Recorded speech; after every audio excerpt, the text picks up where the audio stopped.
മലയാളത്തിൻ്റെ പ്രിയപ്പെട്ട ശ്രീനിവാസൻ ഓർമ്മയാവുകയാണ്. അദ്ദേഹത്തിൻ്റെ ചിതയ്ക്ക് തീ കൊളുത്തിയത് മക്കളായ വിനീത് ശ്രീനിവാസനും ധ്യാൻ ശ്രീനിവാസനും ചേർന്നാണ്. ഉറ്റവരും ഉടയവരുമൊക്കെ അദ്ദേഹത്തിൻ്റെ ഒപ്പമുണ്ടായിരുന്നു. ഒപ്പം സന്തത സഹചാരികൾ ഉണ്ടായിരുന്നു.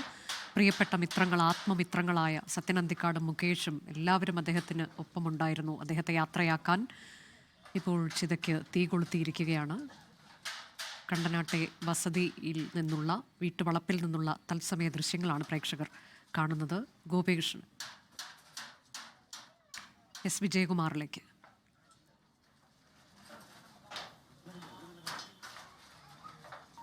അനുജ, നമ്മൾ നേരത്തെ ഒരു ഘട്ടത്തിൽ പറഞ്ഞതുപോലെ തിരികെ ഞാൻ വരുമെന്ന വാക്കു കേൾക്കാൻ കൊതിക്കുന്ന ഒരു ഗ്രാമം. ആ ഗ്രാമത്തിലെ മുഴുവൻ ആളുകളും അവരുടെ പ്രിയപ്പെട്ട ശ്രീനിയേട്ടനെ അവസാനമായി കാണാൻ ഈ വീട്ടിലേക്ക്, കണ്ടനാട് ഈ വീട്ടിലേക്ക് ഇന്നലെയും ഇന്നുമായി ഒഴുകിയെത്തി. മുഴുവൻ ആളുകളുടെയും അശ്രുപൂജകൾ ഏറ്റുവാങ്ങി, കണ്ണീരിൽ കുതിർന്ന യാത്രാമൊഴി ഏറ്റുവാങ്ങി ശ്രീനിവാസൻ ഓർമ്മയാവുകയാണ്. അദ്ദേഹത്തിൻ്റെ ഭൗതിക സാന്നിധ്യം നമ്മളെ വിട്ടു പിരിയുകയാണ്. അദ്ദേഹത്തിൻ്റെ ചിത ആ വീടിനോട് ചേർന്ന് എരിഞ്ഞു തുടങ്ങിയിരിക്കുന്നു. മക്കൾ ധ്യാനും വിനീതും ചിതയ്ക്ക് തീ കൊളുത്തി. ആ ചിത കത്തിത്തുടങ്ങിയിരിക്കുന്നു. പുകച്ചുരുളുകൾ ഉയരുന്നുണ്ട് ഇവിടെ.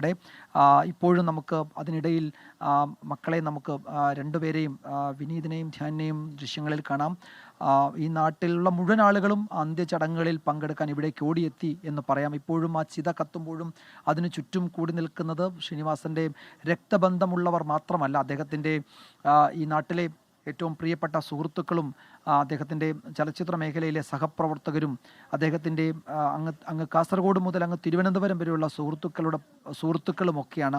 അദ്ദേഹത്തിൻ്റെ കണ്ണൂരിലെ പട്ടിം ഗ്രാമത്തിൽ നിന്നൊക്കെ എത്തിയ നൂറുകണക്കിന് ആളുകൾ, രാവിലെ തന്നെ നമ്മൾ അവരെയൊക്കെ കണ്ടതാണ്. അവരൊക്കെയാണ് ആ ചിതയ്ക്ക് ചുറ്റും കൂടി നിൽക്കുന്നത്. ചിത എരിഞ്ഞ് തുടങ്ങിയിട്ടുണ്ട്. പുകച്ചുരുളുകൾ ഇങ്ങനെ ഉയരുന്നുണ്ട്. അദ്ദേഹത്തിൻ്റെ ജീവൻ തുടിക്കുന്ന ഒരു ഛായാചിത്രം അവിടെ ഒരു പ്രത്യേകം ഒരു കസേരയിൽ ഒരു നിലവിളക്കിന് മുന്നിൽ നമുക്ക് കാണാൻ കഴിയും. ഇനിയും ബാക്കിയാകുന്നത് ഇതാ നമ്മൾ ഈ പറയുന്ന ഓർമ്മകൾ ആണ്. ശ്രീനിവാസൻ എന്ന മഹാനായ കലാകാരൻ, ഒരു ഒരു ഒരു ഒരു നല്ല മനുഷ്യൻ, അദ്ദേഹത്തിൻ്റെ ഓർമ്മകൾ മാത്രമാണ് ഇനി ബാക്കിയാകുന്നത്.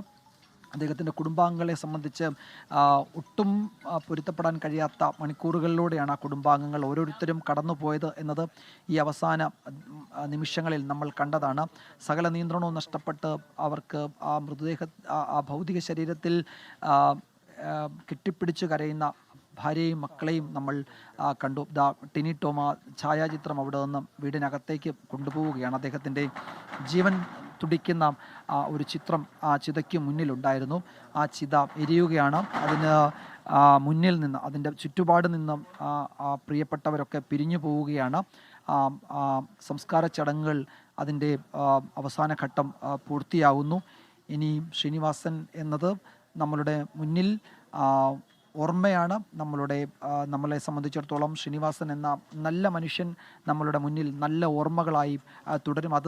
അത് മലയാളി ഉള്ളിടത്തോളം കാലം, മലയാളി ഉള്ളിടത്തൊക്കെ ആ ഓർമ്മകൾ അത് സജീവമായി തന്നെ ഉണ്ടാവും എന്ന കാര്യത്തിൽ ആർക്കും തർക്കമില്ല. അദ്ദേഹത്തിൻ്റെ ഓർമ്മകൾ അത് നിത്യഹരിതമാണ്. അത് കാലാതിവർത്തിയാണ്. അതിനൊരിക്കലും മരണമില്ല എന്നുകൂടിയാണ് അദ്ദേഹത്തിൻ്റെ പ്രിയപ്പെട്ടവർ ഇവിടെ പറയുന്നത്. അദ്ദേഹത്തിൻ്റെ സിനിമകൾ എങ്ങനെ കാലാതിവർത്തിയായിരുന്നുവോ അതുപോലെ അദ്ദേഹത്തിൻ്റെ ഓർമ്മകളും നിത്യഹരിതവും അത് അനശ്വരവുമായിരിക്കും. ആ അനശ്വരമായ ഓർമ്മകളാണ് ശ്രീനിവാസൻ എന്ന മഹാനായ മനുഷ്യനെയും ചലച്ചിത്ര പ്രവർത്തകനെയും ഇനി നമ്മളുടെ കൂടെ ജീവിക്കുന്നത്. അവരായിരിക്കും, ആ ഓർമ്മകളായിരിക്കും ഇനി ജീവിക്കുന്നത്. ഇപ്പോഴും വളരെ വൈകിയൊക്കെ എത്തിയവർ ആ ചിതയ്ക്ക് മുന്നിലെത്തി ഒരു പിടി കണ്ണീർ പൂക്കൾ അർപ്പിച്ച് മടങ്ങുന്നതാണ് നമ്മൾ കാണുന്നത്. ചിലരൊക്കെ എത്താൻ അല്പം വൈകി. ഇത് നമുക്കറിയാം, എറണാകുളം കൊച്ചി നഗരത്തിൽ നിന്ന് കുറച്ച് കിലോമീറ്റർ ദൂരെയുള്ള ഒരു വിദൂര ഗ്രാമമാണ് കണ്ടനാട്. ആ കണ്ടനാട് ഗ്രാമത്തിലേക്ക് എത്താൻ വൈകിയവരൊക്കെ ഇപ്പോഴിതാ അദ്ദേഹത്തിന് ആ ചിതയ്ക്ക് മുന്നിൽ ഒരു പിടി കണ്ണീർ പൂക്കൾ, ഒരു പിടി അശ്രുപൂക്കൾ അർപ്പിച്ച് മടങ്ങുകയാണ്. അദ്ദേഹത്തിൻ്റെ സംസ്കാര ചടങ്ങുകൾ ഏറെക്കുറെ പൂർത്തിയായിരിക്കുന്നു. പ്രിയപ്പെട്ടവർ ആ ചിതയ്ക്ക് മുന്നിൽ നിന്ന് വീട്ടിനകത്തേക്ക് പോയിരിക്കുകയാണ്. വൈകി വരുന്നവർക്ക് ഒരുപക്ഷെ ചിതയ്ക്ക് മുന്നിൽ നിന്നുകൊണ്ട് അവരുടെ പ്രിയപ്പെട്ട ശ്രീനിയേട്ടനെ ഓർമ്മിക്കാം. ഇനിയും ആ വീടിൻ്റെ ഗേറ്റുകൾ ഇപ്പോഴും മലർക്കി തുറന്നു തന്നെയാണ് കിടക്കുന്നത്. നമ്മൾ വൈകാരികമായ കാഴ്ചകളിലൂടെയാണ് കഴിഞ്ഞ ഇത്രയും മണിക്കൂറുകൾ കടന്നുപോയത്. ശ്രീനിവാസൻ എന്ന മഹാനായ ചലച്ചിത്രകാരൻ, നല്ല മനുഷ്യൻ നമ്മളുടെ കൂടെ ഇല്ല. ഇനി അദ്ദേഹത്തിൻ്റെ ഭൗതിക സാന്നിധ്യം നമ്മളുടെ കൂടെ ഇല്ല. അദ്ദേഹത്തിൻ്റെ അനശ്വരമായ ഓർമ്മകൾ, അദ്ദേഹം അഭ്രപാളികളിൽ അനശ്വരമാക്കിയ കഥാപാത്രങ്ങൾ, അദ്ദേഹത്തിൻ്റെ തൂലികത്തുമ്പിലൂടെ ഇതൾ വിരിഞ്ഞ മനോഹരമായ ചലച്ചിത്ര കാവ്യങ്ങൾ, അദ്ദേഹം എഴുതിയ സുന്ദരമായ കഥകളും ഒക്കെ ആയിരിക്കും ഇനി മലയാളിക്ക് മുന്നിലുണ്ടാവുക. അത് മലയാളി ഉള്ളിടത്തോളം കാലം അത് നിത്യഹരിതമായി തന്നെ തുടരുകയും ചെയ്യും. കാലാതിവർത്തിയാണ് ആ സിനിമകളും ആ കഥാപാത്രങ്ങളും എന്ന കാര്യത്തിൽ ഒരുപക്ഷെ മലയാളി ഒറ്റക്കെട്ടായി ആ അഭിപ്രായം പങ്കുവെക്കുകയും ചെയ്യും. അദ്ദേഹത്തിൻ്റെ ഏറ്റവും പ്രിയപ്പെട്ട സുഹൃത്ത് സത്യൻ അന്തിക്കാട് ആ ചിതയിലേക്ക് വെച്ച പേനയും രണ്ട് വരികളും ഒരു പിടി പൂക്കളും ഒരു പക്ഷേ ഇവിടെ കൂടിയ മുഴുവൻ ആളുകളുടെയും കണ്ണുകളെ നനയിച്ചു, ഈറനണിയിച്ചു എന്ന് പറയാം. സിനിമയ്ക്ക് അകത്തും പുറത്തും ഞങ്ങൾ ദാസനും വിജയനും എന്ന് മോഹൻലാൽ പറഞ്ഞതുപോലെ സിനിമയ്ക്കകത്തും പുറത്തും മറ്റൊരു ദാസനും വിജയനുമായിരുന്നു സത്യൻ അന്തിക്കാടും ശ്രീനിവാസനും എന്ന് നമുക്ക് ഇപ്പോൾ ഈ നിമിഷം, നമ്മൾ ഇതുവരെ അങ്ങനെ പറഞ്ഞിരുന്നില്ല, പക്ഷേ നമുക്ക് ഈ നിമിഷം അങ്ങനെ പറയാം. അതിലൊരാൾ മാത്രമാണ്, ഒരാൾ ബാക്കിയായി.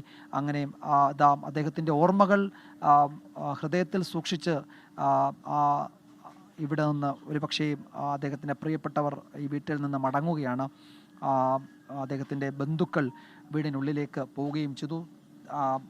ചിത കത്തി തുടങ്ങിയിട്ടുണ്ട്. ആ ചിത അഗ്നിജ്വാലകൾ ഏറ്റുവാങ്ങുകയാണ്. അദ്ദേഹത്തിൻ്റെ ഭൗതിക ശരീരം അഗ്നിജ്വാലകൾ, പാവകജ്വാലകൾ ഏറ്റുവാങ്ങുകയാണ്. അദ്ദേഹത്തിൻ്റെ മരണമില്ലാത്ത ഓർമ്മകൾക്ക് മുന്നിൽ നമുക്കും ഒരുപിടി അശ്രു പുഷ്പങ്ങൾ അർപ്പിക്കാം. അനുജ.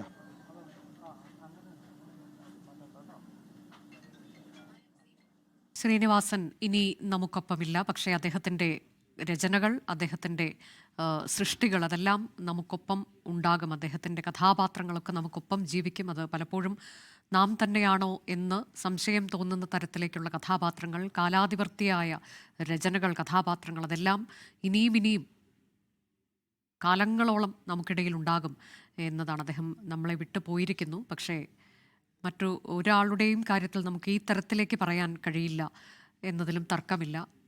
എപ്പോഴും എല്ലാ കാലവും അദ്ദേഹം നമുക്കൊപ്പം ഉണ്ടാകും എന്ന് തോന്നിപ്പിക്കുന്ന തരത്തിലാണ് കുറേ രചനകൾ അദ്ദേഹം നമുക്ക് വേണ്ടി തന്നത്, കുറേ കഥാപാത്രങ്ങളെ നമുക്ക് വേണ്ടി തന്നത്. ഇപ്പോൾ അതെല്ലാം ബാക്കിയാക്കിക്കൊണ്ട് അദ്ദേഹം മടങ്ങിയിരിക്കുകയാണ്. ലോകത്തെവിടെയായാലും ഏത് സമയത്തും 24 വാർത്തകളും ഓഗ്മെന്റഡ് റിയാലിറ്റി പാക്കേജുകളും എക്സ്പ്ലെയിനറുകളും വിശദമായി കാണാൻ ഞങ്ങളുടെ യൂട്യൂബ് ചാനൽ നിങ്ങൾക്ക് സബ്സ്ക്രൈബ് ചെയ്യാം.